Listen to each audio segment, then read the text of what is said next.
This is my gear. I'm running 6 red, 10 purple, 6 blue. I'm at about 35 crit, 27 expertise, 13 haste, a little about 13 haste, and this is way too high. That's just because of my rings. I got haste on my rings. I got haste on my bracers, and helmet, and cape. So it's kind of unfortunate, but is what it is. And I'm at 20% spirit, which is really nice. That full combo point refund is really nice sometimes when you're hitting super tight windows, because her whole kit is based on really tight windows that you're rotating through. So that's just really nice to dump an extra finisher in between those. But yeah, ideally I want to sit at about 30% expertise, but I got too much haste. But that's pretty much it. That's my gear. On my weapon, I'm doing Inspired Allegiance and Hidden Power. I try to roll this for Seized Opportunity if you can, but Hidden Power is still really good. Sometimes it's just something may not line up with your window as much. It's a little bit more unpredictable. But yeah, these are my talents. I've seen a lot of people in higher dungeons, or at least for some capstone dungeons, in which you easily die to some AoE. You could take out the Corrosive Spill for maybe Veil of Shadows and Spirit of Fortitude, just more damage reduction, but your damage will fall off kind of significantly. I've seen, or you could like trade in for a puncture, or however you want to split it.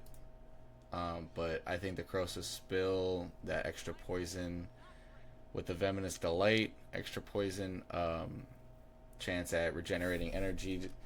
You might be energy starved a lot, and that really hurts your rotations, because these are all small windows, so you need that energy for those windows. But if you absolutely need to, and you're not passing a dungeon because you keep dying, even through Magic Ward, then I'd recommend Veil of Shadows, and you can even go Puncture, or if you really need to, Spirited Fortitude. But I like running this. Overall, it's just way better. Of course, having a Magic Ward up, you need one defensive. If you need to opt into other defensives, you can. This is my AoE rotation on Mara. This is Silken Hollow, Eternal 46. I'm going to prioritize this Bully Basher because he's the highest health target. To put my bleeds on, I'll open up with the Seething Poison into a Hemorrhage Strike, Skittering Blades, Queen's Fang, Skittering Blades, Queen's Fang. Just so I have 2 stacks of Arachnid Assault now. Then I'll Brooding Shadows, Vault of Poison into Maiden of Death, Fated Strike. The reason I do it like that is because I want my Volatile Poison, as it's ticking still, I want that explosion damage as it falls off to be buffed by the 30% expertise on the Fated Strike. And then I want my Maiden of Death before my Fated Strike as well, because I think the damage buffs the Fated Strike damage itself, but I'm still kind of unsure about it. Then I'll dump my Arachnid Assault right there. I'll Skittering Blades, Arachnid Assault again within that Assassin's Guile. You always want to make sure you time your Deadly Scheme proc with your Assassin's Guile, and as you can see, it's barely falling off, but I sneak it in. And then I'll Skittering Blades, Queen's Fang, and that Queen's Fang shot my proc all the way up. So here I'm just going to Brooding Shadows, reapply my Vault of Poison and the Assassin's Guile. Now I got all my buffs stacked again inside my Maiden of Death window. And I'm going to Arachnid Assault right there, Skittering Blades, Queen's Fang, Skittering Blades, Queen's Fang, because my Deadly Scheme count is a little low still, so I can dump those out and get my 2 Arachnid Assaults back. I'm constantly want to be at 2 Arachnid Assaults or 1 Arachnid Assault Deadly Scheme.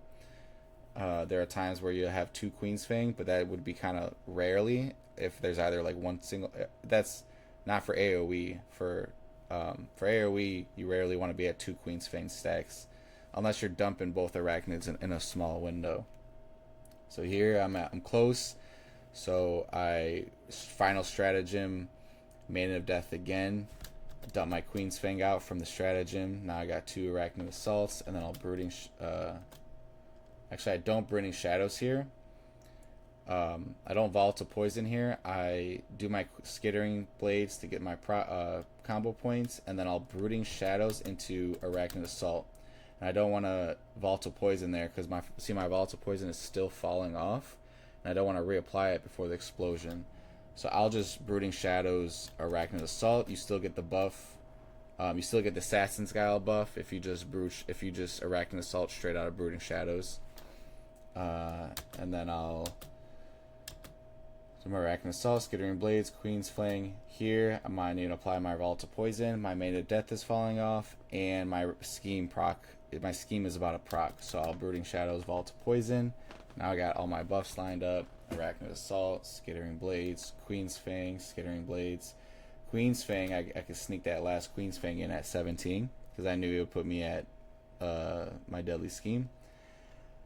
Then I'll Skittering Blades, Arachnid Assault, Skittering Blades, Queen's Fang. I stun this guy that's stabbing my face because he was doing a lot of damage to me. Then I'll Skittering Blades, Arachnid Assault. I was barely able to squeeze that Arachnid Assault in there. You see I'm at 18 stacks. Then I'll Brooding Shadows, of course, to get my Assassin's Guile and Deadly Scheme proc lined up. Arachnid Assault, Queen's Fang, Skittering Blades, Arachnid Assault. My Deadly Scheme was procced. Skittering Blades, Queen's Fang. So you're pretty much just keeping this kind of rotation, reapplying your Volatile Poison as it falls, keeping your Assassin's Guile up as you are Deadly Scheming with Arachnid Assault. As you can see, it's almost like 230, 240k on this first pull, which is kind of ideal. And yeah, hope this helps.